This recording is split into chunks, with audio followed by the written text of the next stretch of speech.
Okay. Donc, c'est ce point qu'on va aborder.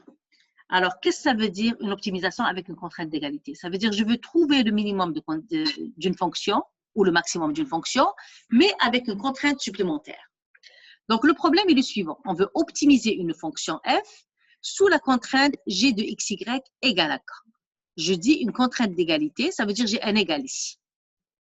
Alors, exemple, je veux minimiser la fonction f de xy avec la contrainte g de xy égale à k. Qu'est-ce que ça veut dire tout ça? Alors, regardez le graphique. On va faire une résolution graphique d'abord. Vous avez une fonction, j'ai pris ce graphique de votre manuel, avec les courbes de niveau qui sont là en rose. Donc, vous voyez que la valeur de votre fonction, ici, elle vaut 11, 10, 9, 8, 7. Et la contrainte, c'est que c'est ça, g de xy égale à k, ça vous donne la courbe en bleu. Alors, si je veux trouver la solution du problème, c'est la valeur c de la fonction, donc c'est la valeur de la fonction, obtenue au point AB, donc c'est un point tel que la courbe de niveau f de x égale à c touche la courbe de niveau I. Donc c'est ici. Donc je cherche le point de sorte que ma contrainte, qui est là, soit perpendiculaire, soit quand même tangente à une courbe de niveau. Mais si la contrainte est tangente à une courbe de niveau, ça implique que le gradient de ta contrainte et le gradient de ta courbe de niveau sont parallèles. Je parlerai des gradients plus tard. Pour le moment, on se concentre de ça. Si on a compris ça, on est capable de faire une résolution graphique pour des problèmes suivants. Oui. Je vais prendre la fonction f de xy égale à 3y. OK? Et la contrainte x2 plus y2, x2 plus y2 égale à 9. Donc, ma contrainte, c'est ce cercle-là. C'est beau? Maintenant, quand je prends la fonction f de xy égale à k, je vais voir c'est quoi ces courbes de niveau. Les courbes de niveau, c'est quand vous faites f de xy égale à k, les courbes de niveau k. Ça veut dire que y égale à k sur 3. Donc, les courbes de niveau, ce sont ces droites qui sont horizontales. Est-ce que vous êtes tous d'accord? Oui. Bon, alors si je veux trouver les points qui vont optimiser ma fonction, ben, j'ai juste à trouver les points en lesquels les courbes de niveau et ma contrainte soient tangentes. Donc, ça va être en ce point-là, ma fonction prend la valeur minimale moins 3 et j'ai une valeur qui est là. C'est beau? On va montrer ensuite ça avec les calculs. Mais pour le moment, c'est ça que ça veut dire. Donc, tu prends ta contrainte et tu prends tes courbes de niveau et tu repères où est-ce que ta contrainte est tangente à la courbe de niveau. Un deuxième exemple, je prends ici f de xy égale à x plus y. Et celle-là, c'est la contrainte. OK? Je cherche les courbes de niveau. Alors, pourquoi j'ai tracé des obliques? Quand vous faites les courbes de niveau, vous allez résoudre x plus y égale à k. Ça veut dire que y égale à x égale à moins x plus k. Donc, vous avez des droites qui sont comme ça. Elles sont décroissantes. La pente est négative. Et donc, je trace ma contrainte, c'est le cercle de rayon 1. Et donc, là, je vais avoir un point optimum ici et un point optimal ici. Ça, c'est pour la résolution graphique. Dans la série d'exercices, vous avez un ou deux numéros comme ça.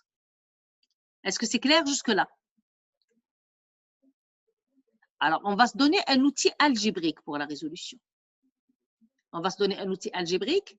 Ben, si vous avez une courbe de niveau, on avait dit qu'elle devait être tangente.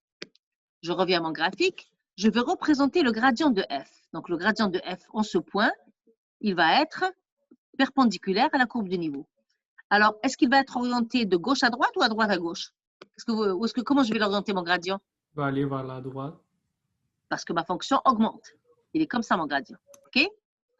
Et puis, le G est comme ça. Donc, ça veut dire que son gradient, il va être parallèle à celui au gradient de G. Le gradient de F va être parallèle au gradient de G.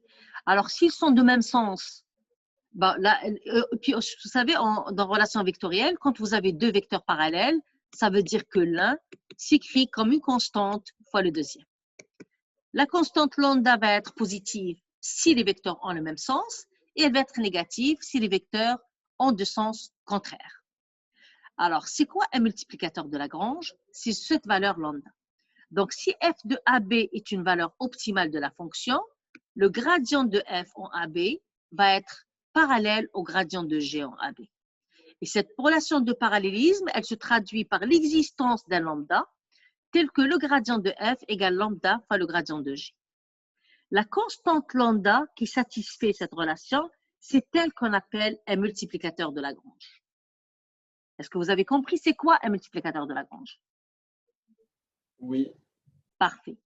Alors, donc ensuite, on peut trouver graphiquement, comme je vous ai expliqué, mais on peut aussi faire une résolution algébrique.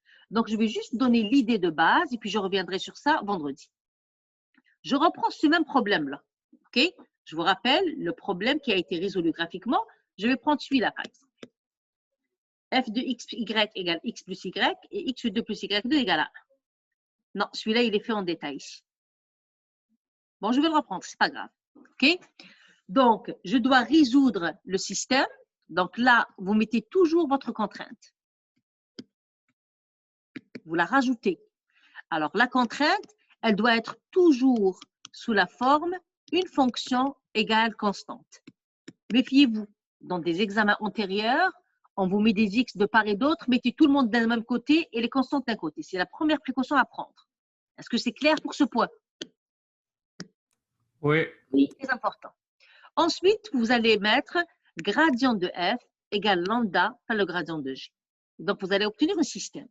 Si je prends cet exemple-là, fx, ça va être 1 et fy égale à 1. Donc, quand on écrit le gradient de f en xy, ça va être 1, 1 égale lambda. Le gradient de g, c'est ça g. Donc, gx, c'est 2x et gy égale 2y. Donc, fois 2x, 2y. Alors, gradient de f égale lambda gradient de g, ça me donne que 1 égale à 2x lambda, 1 égale à moins 2y lambda, et puis je rajoute ma contrainte pour pouvoir résoudre. Alors, quand on va résoudre, gardez en tête que l'objectif n'est pas de trouver. Oui? Je n'ai pas bien compris pourquoi g de x égale à 2x. Parce que, regarde, g de xy égale à x2 plus y2, n'est-ce pas? Oui. Si tu veux trouver le gradient de g, tu prends la dérivée de g par rapport à x, ensuite la dérivée par rapport à y. Et tu remplaces. D'accord, merci. Je t'en prie. Alors maintenant, rappelez-vous, quand on arrive à ce stade, c'est quoi notre objectif? L'objectif n'est pas de trouver lambda. Lambda, il va jouer le rôle d'un catalyseur dans un premier temps. À quoi il sert? On va le voir plus tard.